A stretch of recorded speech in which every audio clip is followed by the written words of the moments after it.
This is Karen Johnson, and I'm here with Judy, who's going to demonstrate the blanket stitch, and sometimes that's called the, what's the other way it's called? Buttonhole. Buttonhole stitch. I call it blanket stitch, and we're going to be using pre-fused applique, and we're using 2 strands of embroidery floss. You can also use like a number 12 pearl cotton as well. So Judy, go ahead. It looks like you've started from the back, and you've already knotted your thread. Yes, you pull it through. And you put your needle back in. It depends on how big you want your stitches to be or how far into the applique you want them to go. And you just come back out right at the edge.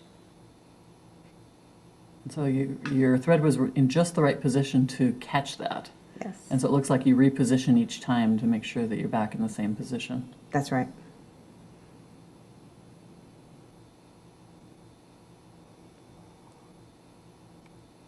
And if you practice, then it's really easy to get so you can do them all the same width. See, that's a little off. So the goal is to have each of those bites to be about the same length from here to here and from there to there. Yes. Okay. So that's what it looks like. And this stitch works both for the pre-fused, this is a raw edge that will help hold the edge down, or you can do it on a turned edge where the edge has been turned under. Yes, and this is a great stitch for wool applique also. That's right, you do a lot of that. So now she's approaching the inside point of this flower, and it takes just a little bit of thought as you approach that. Go ahead and talk us through it. You're going to want to put your stitch in the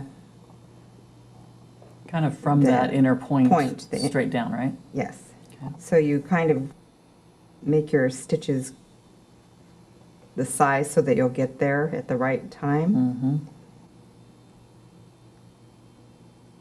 So now I'm going to come in from that point to do this stitch. So you're almost making kind of like it looks like a bird's foot or a kind of a V or something. Oh, and see, I missed getting my thread in there, so we'll just and that catch happens. it. You just caught it. Good. Actually, it was right. And then that comes right in the point there. Oh, nice. And then you just continue on. Okay, why don't you just do a couple more stitches? We can see how it looks.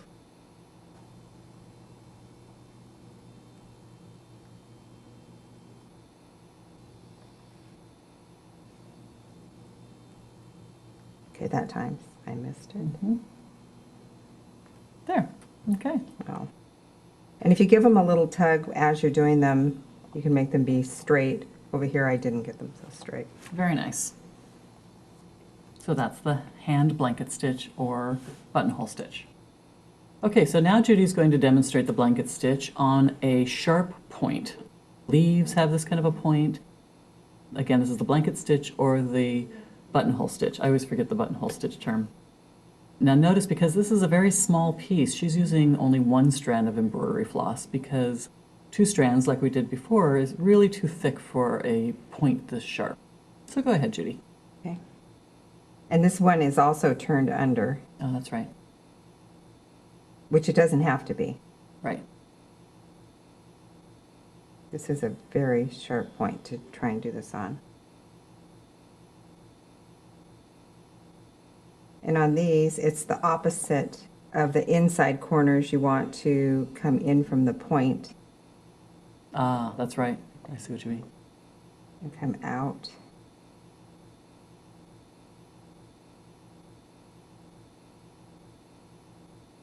So that this comes on to the point.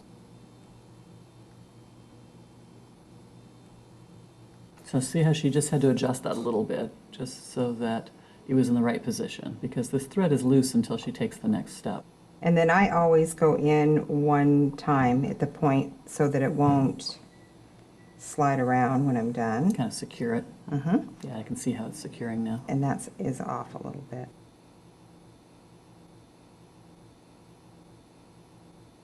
And then come back out.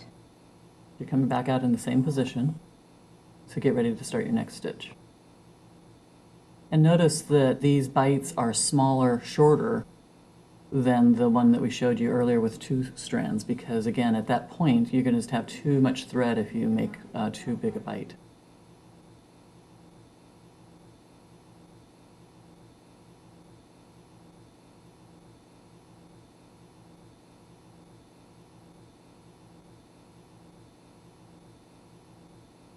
Nice.